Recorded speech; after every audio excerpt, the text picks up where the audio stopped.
Lots of talk about Democrats taking the House in the midterms and maybe the Senate too, but what are they selling exactly other than vague slogans like a better deal? That's their slogan. One man who's been thinking hard about this is former presidential candidate and consumer advocate Ralph Nader, who just wrote a piece, which is not vapid at all, called "Where is the Democrats' Contract with America 2018?" That's what led him to being here. Here now is Ralph Nader. He is also author of To the Ramparts, a new book by Ralph that you should all pick up. So, Ralph, you yourself, it's not me saying, you yourself said that a better deal is pretty lame as a slogan. What do the Democrats stand for? What should their slogan be? Well, they're too vague. The National Republican Party is loud and clear.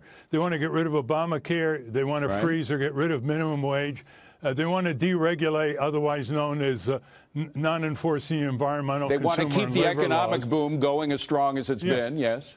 Those are your words. There are fewer workers working now, and wages have There are more jobs stagnated. than there are people looking for jobs, Ralph. Forgive me, but I'm interrupting. Go ahead. Yeah, compare the National Democratic Party. Now, locally, some candidates are being specific, David. People like Beto O'Rourke in Texas challenging Ted Cruz for the Senate. Yes. But when you look at the National Democratic agenda, it's so vague. They say they want a better minimum wage, but they don't put a figure on it and push it loud and clear. They say they want to expand health care, but they're not clear about what they mean. They mean full Medicare for all or just the public option. They want an investment in public works. But to do that, they've got to have an alternative tax plan. Well, they do have an alternative, Ralph. Forgive me. And you're talking, of course, about the leadership of the Democratic Party, Nancy Pelosi, Chuck Schumer, people like that. But you have the Ocasio-Cortez element of the Democratic Party now, the socialist element, or close to the socialist element. In her case, she's self-proclaimed. What do you think of that? I mean, should that be the message of the Democratic Party?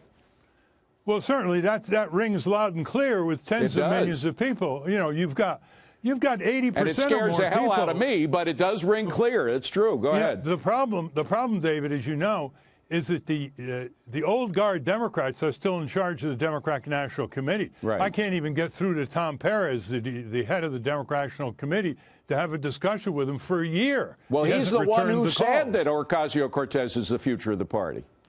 Yeah, it may be, but 2018 is only less than 50 days away. Right. And if the Democrats don't have a clear agenda to show authenticity on a living wage, on expanded health care, on a public works jobs program, and on a new tax system to counter the tax cuts for the rich and corporate by the big business Republican Party, they may not win. By the way, you know the Ocasio-Cortez, she was a bartender in a restaurant. You know that restaurant closed down because they couldn't afford the new minimum wage of New York. You know that, right? I didn't know that. You know that. So the people that she was working with, her coworkers, are out of work now because of a mandated higher minimum wage. But let me just be even more specific.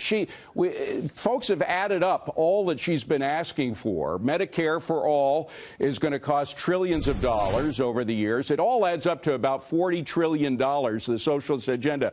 How the heck are you guys going to pay for that? She was just interviewed by somebody. All she could account for was $2 of the $40 trillion. She had to say, I'll get back to you with the other $38 trillion. Like you, David, I'm not running her campaign.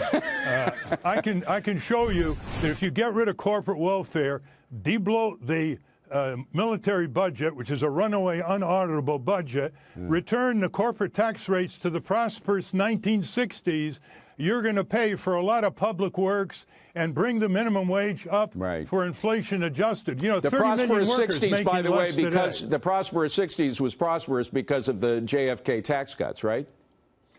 Hardly. They were prosperous. Oh, they were important. They were very important. Other reasons. But how do you deal? I just got to ask, how do you deal with these undeniable statistics of an economic boom that we're in right now? It's not just the corporate boom either. You ask middle class America, and they feel more confident about the future than ever because there are more jobs than ever. Millions of workers have dropped out. That's what makes the unemployment rate look better. I agree.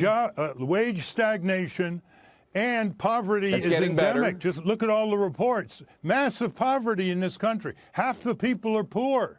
Half the people are poor. All right. Well, the thing I love about you is you do have a slogan. You put it out there as the Democrats, and you and I agree on corporate welfare as well. I'm for getting rid of all of that.